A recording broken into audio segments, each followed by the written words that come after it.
بسم اللہ الرحمن الرحیم۔ شروع اللہ کے نام سے جو بڑا مہربان نہایت رحم والا ہے۔ السلام علیکم ورحمۃ اللہ وبرکاتہ۔ اسلامک سینٹر چینل میں خوش آمدید ویورز۔ جیسے آپ پہلے ان ویڈیوز کو دیکھتے ہیں، آپ کو بہت سی معلومات ملتی ہیں۔ اس چینل میں آپ کو اسلامی معلومات بہت زیادہ ملتی ہیں۔ اس سے پہلے بھی ویڈیوز میں آپ کو یہ بتایا گیا ہے قرآن پاک کی چند صورتوں کے بارے میں کہ ان کا نزول کب اور کیسے ہوا، ان میں اللہ تعالیٰ نے کیا فرمایا۔ تو آج کی ویڈیو بھی چند صورتوں کے بارے میں ہے کہ ان میں اللہ تعالیٰ نے کیا فرمایا، کب اور کیسے نازل ہوئیں۔ تو ویڈیو کو اینڈ تک ضرور دیکھیے گا تاکہ آپ کو ان صورتوں کے بارے میں ساری معلومات حاصل ہو سکیں۔ اس چینل کو سبسکرائب بھی کر لیں۔ اس میں قرآن پاک کی ساری صورتوں کے بارے میں بھی آپ کو معلومات دی جائیں گی کہ ان کا نزول کب اور کیسے ہوا اور ان میں اللہ تعالیٰ نے کیا فرمایا۔ تو آج کی ویڈیو میں آپ کو سورۃ الکافرون، سورۃ النصر اور سورۃ اللہب کے بارے میں بتایا جائے گا کہ ان کا نزول کب اور کیسے ہوا اور اللہ تعالیٰ نے ان میں کیا فرمایا۔ تو آئیے دیکھتے ہیں کہ سورۃ الکافرون میں اللہ تعالیٰ نے کیا فرمایا اور یہ کب نازل ہوئی۔ اس سورت کی پہلی آیت میں کافروں کو خطاب کر کے نبی کریم صلی اللہ علیہ وسلم کے ذریعے انہیں یہ پیغام دیا گیا ہے کہ مسلمان کبھی کافروں کے بتوں کی پوجا نہیں کریں گے۔ اسی مناسبت سے اس سورت کا نام سورۃ الکافرون ہے۔ ایک مرتبہ کچھ صحابہ اکرام نے نبی کریم ختم النبیین صلی اللہ علیہ وسلم سے درخواست کی کہ ہمیں کوئی ایسی دعا بتا دیجئے کہ ہم سونے سے پہلے اس کو پڑھ لیا کریں۔ آپ صلی اللہ علیہ وسلم نے انہیں سورۃ الکافرون پڑھنے کی تلقین فرمائی اور یہ ارشاد بھی فرمایا کہ شرک سے بیزاری کا اعلان ہے۔ کفار مکہ جب حضرت محمد صلی اللہ علیہ وسلم کو زبانی اور جسمانی تشدد کے باوجود توحید کی دعوت سے نہ روک سکے تو انہوں نے سودے بازی کی پیشکش کی۔ انہوں نے کہا کہ ایک سال ہم آپ ختم النبیین صلی اللہ علیہ وآلہ وسلم کے اللہ کی عبادت کرتے ہیں اور ایک سال آپ ہمارے بتوں کی عبادت کریں۔ اس کے جواب میں یہ سورت نازل ہوئی۔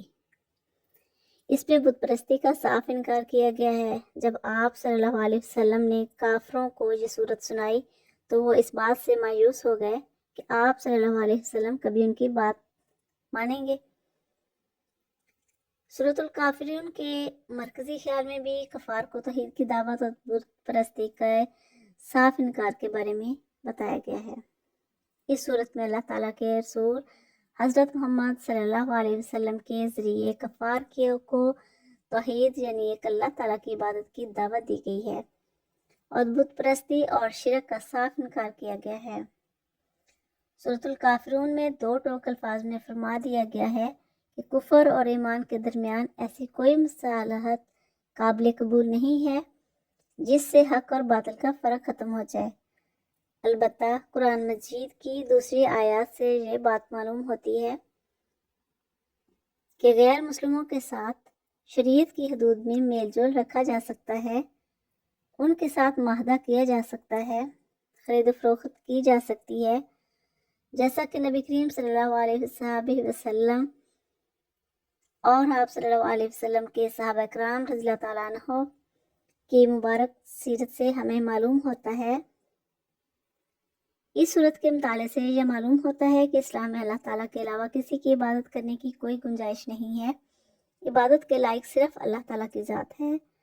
اللہ تعالیٰ کے علاوہ کسی کی عبادت کرنا شرک ہے اور تمام انبیاء کرام اسلام نے شرک کو سب سے بڑا گناہ قرار دیا ہے۔ اللہ تعالیٰ تمام مسلمانوں کو بھی شرک سے بچنے کی توفیق دے، آمین۔ آگے ہم دیکھتے ہیں کہ سورۃ النصر کا نزول کیسے ہوا اور اس میں اللہ تعالیٰ نے کیا فرمایا۔ نصر کا معنی ہے مدد۔ اس صورت میں مسلمانوں کے لیے اللہ تعالیٰ کی مدد کا وعدہ کیا گیا ہے۔ اسی مناسبت سے اس صورت کا نام سورۃ النصر ہے۔ اس صورت کا دوسرا نام سورۃ الدی ہے۔ تو دی کا معنی ہے کسی کو رخصت کرنا یا الوداع کہنا۔ حضرت عائشہ صدیقہ رضی اللہ تعالیٰ عنہا فرماتی ہیں کہ سورۃ النصر کے نازل ہونے کے بعد نبی پاک صلی اللہ علیہ وسلم لمبی لمبی نمازیں پڑھتے تھے، اور جب بھی کوئی نماز پڑھتے تو یہ دعا کیا کرتے تھے، اے ہمارے رب، تو پاک ہے، ساری تعریف تیرے لیے ہے، اے اللہ میری مغفرت فرما۔ سورۃ النصر مکمل نازل ہونے والی آخری سورت ہے۔ اس کے بعد کوئی سورت پوری نازل نہیں ہوئی۔ سب سے پہلی مکمل نازل ہونے والی سورت سورۃ الفاتحہ ہے، اور سب سے آخری سورت جو مکمل نازل ہوئی وہ سورۃ النصر ہے۔ سورۃ النصر کا مرکزی خیال اللہ تعالیٰ کی مدد کا وعدہ، دین کے پھیلنے کی بشارت اور استغفار تسبیح کا حکم ہے۔ اس صورت میں یہ بتایا گیا ہے کہ اہل ایمان کو فتح مکہ کے ساتھ ساتھ اور بھی فتوحات حاصل ہوں گی، اللہ تعالیٰ کا دین غالب ہوگا، لوگ بڑی تعداد میں اللہ تعالیٰ کے دین میں داخل ہوں گے۔ اس صورت میں حضرت محمد صلی اللہ علیہ وسلم کے عظیم مشن یعنی دین اسلام کے غالب ہو جانے کا ذکر ہے۔ اس صورت میں آپ صلی اللہ علیہ وسلم کو اللہ تعالیٰ کی تسبیح بیان کرنے اور اس سے استغفار کرنے کا حکم دیا گیا ہے۔ حضرت محمد صلی اللہ علیہ وسلم ہر طرح کے گناہوں سے بالکل پاک اور معصوم تھے۔ اس صورت میں آپ صلی اللہ علیہ وسلم کو استغفار کی تلقین دراصل امت کو یہ بتانے کے لیے کی جا رہی ہے کہ مسلمانوں کو تو اور زیادہ اہتمام کے ساتھ استغفار کرنا چاہیے۔ اس صورت کا مطالعہ کرنے سے معلوم ہوتا ہے کہ اللہ تعالیٰ نے مسلمانوں کے ساتھ مدد کا وعدہ فرمایا ہے۔ جب مسلمان اپنے دین پر ثابت قدم رہتے ہیں تو اللہ تعالیٰ دنیا اور آخرت میں انہیں کامیابی عطا فرماتا ہے اور دوسرے لوگوں کو بھی ان کا ہمنوا بنا دیتا ہے۔ تو یہ تھا سورۃ النصر کے بارے میں کہ اس کا نزول کیسے ہوا اور اس میں اللہ تعالیٰ نے کیا فرمایا ہے۔ تو نیکسٹ دیکھتے ہیں کون سی سورت ہے۔ تو اگلی سورت سورۃ اللہب ہے۔ اس سورت میں اللہ تعالیٰ نے کیا فرمایا ہے اور یہ سورت کب نازل ہوئی اور اس کا نزول کیوں ہوا۔ اس صورت میں حضرت محمد صلی اللہ علیہ وسلم کے سگے چچا ابو لہب کے لیے تباہی اور ہلاکت کا اعلان ہے، اور اس کے لہب یعنی دہکتے ہوئے شعلے میں داخل ہونے کا ذکر ہے۔ اسی مناسبت سے اس صورت کا نام سورۃ اللہب ہے۔ اس صورت کا ایک نام سورۃ المصاد ہے جس کا معنی ہے بل کھائی ہوئی رسی۔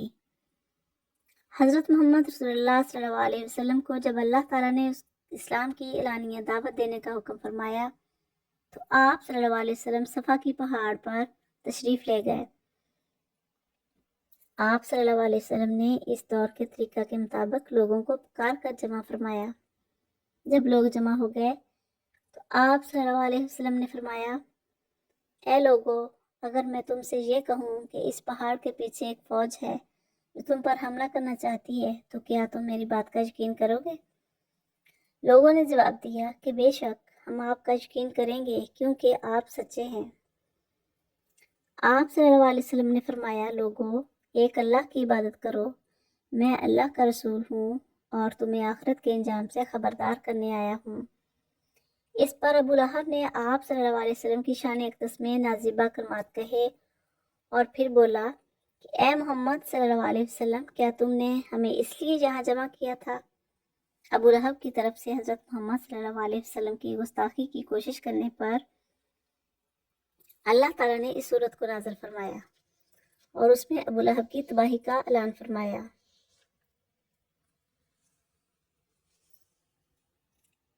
اس صورت میں ابو لہب اور اس کی بیوی ام جمیل کی سخت مذمت کی گئی ہے۔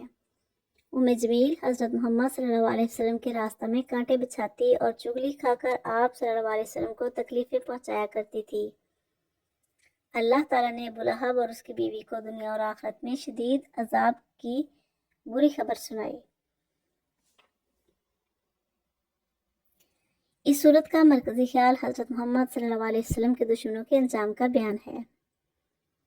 اس صورت کے مطالعے سے یہ بات معلوم ہوتی ہے کہ جو بھی حضرت محمد صلی اللہ علیہ وسلم سے دشمنی رکھے گا اور ناکام و نامراد ہوگا۔ آپ صلی اللہ علیہ وسلم سے دشمنی رکھنے والا آخرت کے عذاب کا شکار تو ہوگا ہی، دنیا میں بھی اللہ تعالیٰ اسے عبرت کا نشانہ بنا دیتا ہے۔ تو آج کی ویڈیو میں آپ نے دیکھا کہ 3 صورتوں یعنی سورۃ الکافرون، سورۃ اللہب اور سورۃ النصر میں اللہ تعالیٰ نے کیا فرمایا اور ان کے نزول کی وجہ کیا تھی اور یہ کب نازل کی گئی۔ ویڈیو پسند آئے تو لائک اور شیئر کریں، چینل پر نئے ہیں تو چینل کو سبسکرائب کریں چینل کی سپورٹ کے لیے اور اپنے علمی اضافے کے لیے